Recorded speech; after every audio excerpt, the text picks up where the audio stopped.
Here's a fun fact. I found this out recently. A cow is more aerodynamically efficient than a Jeep Wrangler.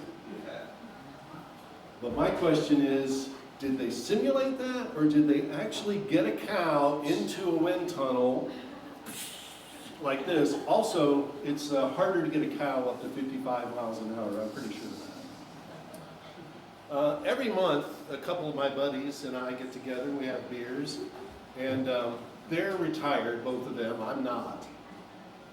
They're both married, I'm not. They both go on interesting vacations, I don't. I mentioned the 3 ex-wives, right? But I did manage to squeak in a vacation recently. We were gone for about 9 days. My girlfriend and I, we've been dating for about 8 months, and so this was a big, it wasn't designed to be a big test, but everybody said, this will be a test of your relationship. Can you travel together for 9 days? So I see knowing glances being exchanged. So it was, and when we got back, she got questions from her friends, I got questions from mine, and they followed the same pattern. Did you have a good time? What did you do? Are you still together? And the answer is, we had a great time.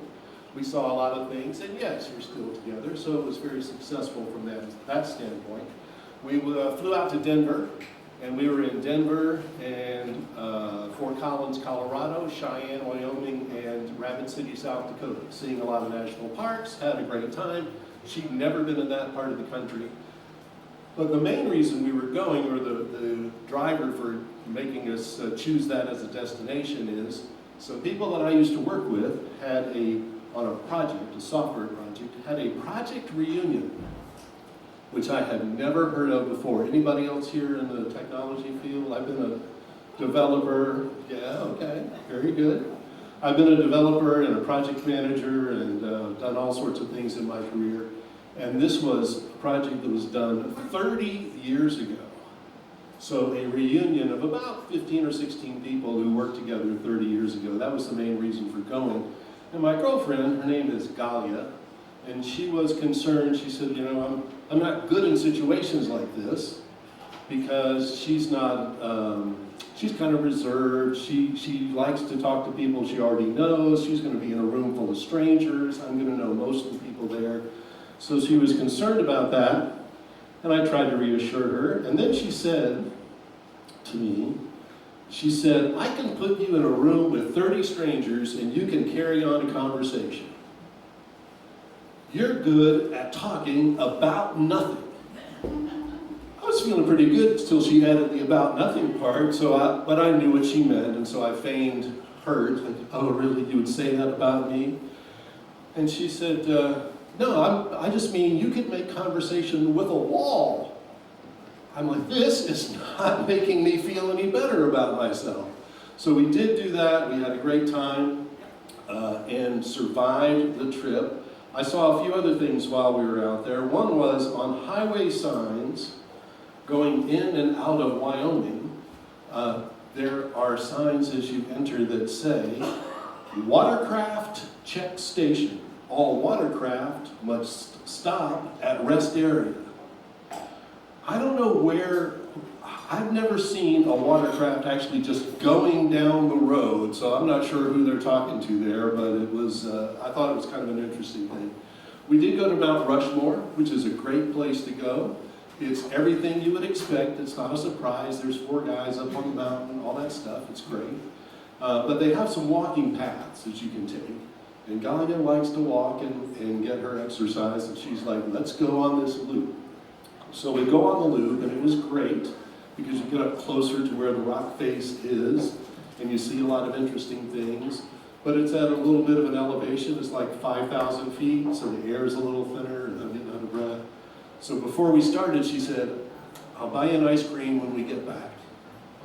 Okay, let's go. So we go, yes, I am a 6-year-old. So we get on the trail and we do the path and we get back and we get in line and we're waiting for our ice cream, and they had a sign and it said, every ice cream order is 2 scoops. Well, I could eat 4 scoops, but 2 scoops, that's plenty. But she only wants a little bit, so we want to get 2 flavors. So I'm thinking, well, 1 serving, 2 scoops, that'll be plenty, and it was. But I got up to the front of the line and I said, now, can I have the 2 scoops? I want my scoop in a bowl. Can I get each scoop in a separate bowl? No. But I can give you an extra bowl. What the heck are you talking about here? You solved the same problem, just a different way. But it was pretty interesting to do that. Then we also, while we were out in the Denver area, it happened to be a show by a famous nationally touring comedian, Nikki Glaser. She was there in Denver. And so we went to see her. That was a lot of fun. I also saw some other interesting things. I love to watch, do you guys pay attention to other people's license plates when you're driving? Well, I had somebody, I live in Annandale, and I was going to work Tuesday morning, and this car was in front of me, and this person seemed to be unsure of which lane they wanted to be in, or they were being, if you want to, they were being a real jerk about which lane they wanted to be in. I want to be here. No, I want to be over here. No, I'm going to stop, then I'm going to go, then I'm going to try. It was wearing me out, and I pulled up right behind them. I have a picture, and I would show it to you, but I don't think you could see it on my phone. The license plate, I swear to you, this person was being such a butt. The license plate said, sphincter. I told my boss this when I got to the office, and he goes, so, do you think that they're that self-aware that they would have that license plate, or did they get the license plate and that is what created this whole problem? I said, I don't know, man. I give up on that. I do like to play around with words and ideas, and so at some point while we were on that trip, I was collecting hat pins, various, not collecting them, I wasn't just taking them, I was buying them, but hat pins for the various parks and things that we went to. I thought, now what am I going to do with that when I get home? Oh, I could put them on one of my Washington Nationals hat, and that'll be really cute. And oh, maybe I'll get a website and talk about the travels of my Washington Nationals hat, because I wore that the whole time I was on the trip. And so I thought, well, let me see if I can get a domain name. So I thought about it, and I was like, that's my hat. Well, it's my Nats hat. My Nats hat. And I get mynatshat.com. And sure enough, it's available.